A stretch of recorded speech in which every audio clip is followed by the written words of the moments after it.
Hello everyone, thanks for tuning in. As I promised, this is the beginning of my grand journey called Canada 150 Tour.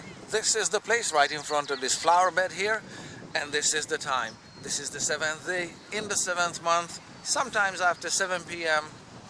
Check out the date stamp as well. It's 8 p.m.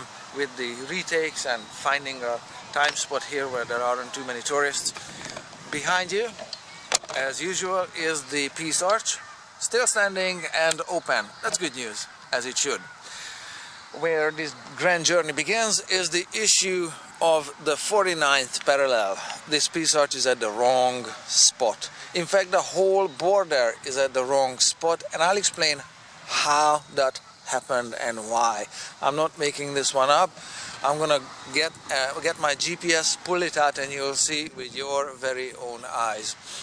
But before we dive into that topic, let me take you off the tripod and show you the overview of the grand scale of things. This is just a map on the lawn in front of the Canadian national flag made out of flowers, and I have some of my gear here.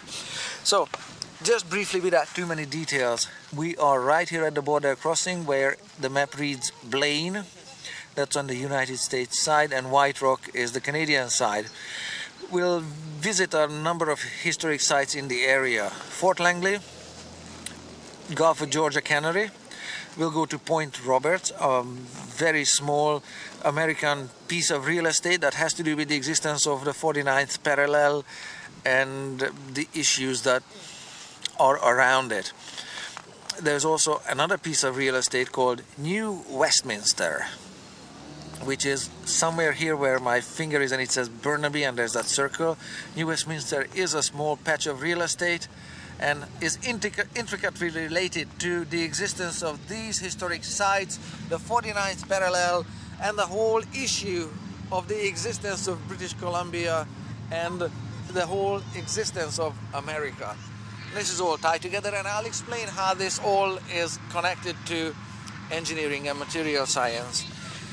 We'll continue on out of this valley here. This is the Fraser River and the Fraser Valley, and then this area is just called Lower Mainland locally here. So from the Lower Mainland we're gonna get to Hope. At Hope you will still see gold panning going on today.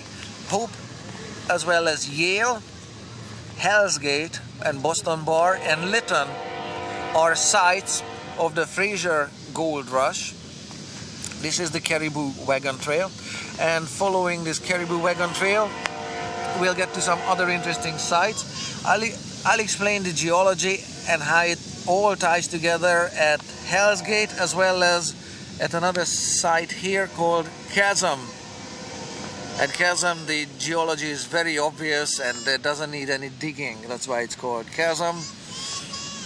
It will be very straightforward. From then on we'll continue on north to, not Prince George, sorry, to Canal, and we have a couple of other gold rush related sites. This is the BC interior where the Caribou Gold Rush happened. So we're here from the border. We just got here to BC interior. This is about 300 kilometers so far, about this much. From here on, we'll move on to Prince George, take a left turn and go this way, and we'll end up in Fort St. James. Moving along this road, we'll end up another National Historic Site at a Battle Hill, and I will explain how this Battle Hill, this whole gold rush and everything has to do with key characters in New Westminster and how all this ties together, and it's still gonna be related to engineering and material science. I'll tell you, it's quite a story. So, from this National Historic Site, this is a range of mountains that are some of the tallest mountains are found here in the whole of North America. We'll go through the passes of some of them as well as the foothills of some of them. So we'll follow this road number 37 to the edge of the map there, where the map gets flipped around and continues, of course, on the other side. I also have some detail maps here on the clipboard and other maps as well. So the Cassiar Mountains are here, and Road 37 continues to the Yukon. This is the 60th parallel. That's latitude 60 north. There is a cluster of sites of interests there, as well as I want to point out the Tlingit Museum, and we'll explain how the Tlingit and Russian America, this is Russian America here, today called Alaska, but this used to be Russian America, that's why it still has some Russian names such as Chichagov Island. Okay, so I will explain all this together because there are some sites in and around Whitehorse, as well as this whole area is the Klondike Plateau, and this is the Klondike place of the Klondike Gold Rush, where the Klondike Highway is, together with the Chilkoot Trail. Chilkoot Trail marked with those dashes on one side of a set of tall mountains, and the White Pass on the other side. The White Pass is paved all the way to Skagway. We're going to stop by in Skagway. We're going to continue north, and just to get you an idea, we're going to another 300 and something kilometers to Dawson, but I will try to stop by there, so I might follow a different road there. We'll see, weather permitting a little bit as well. So some historic sites are clustered around Dawson, as well as there are still open to public gold panning sites.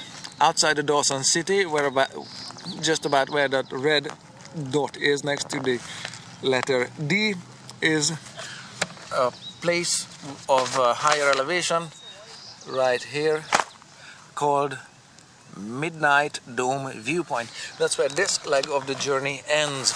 But weather permitting and conditions allowing, I will go on this stretch of road here. That's Dempster Highway. This is gravel and is likely to be in bad condition, so some of these thaw out in the summer too much and become a quagmire. So in that case, I'm not taking my Kawasaki Ninja ZX6 on a muddy road, okay?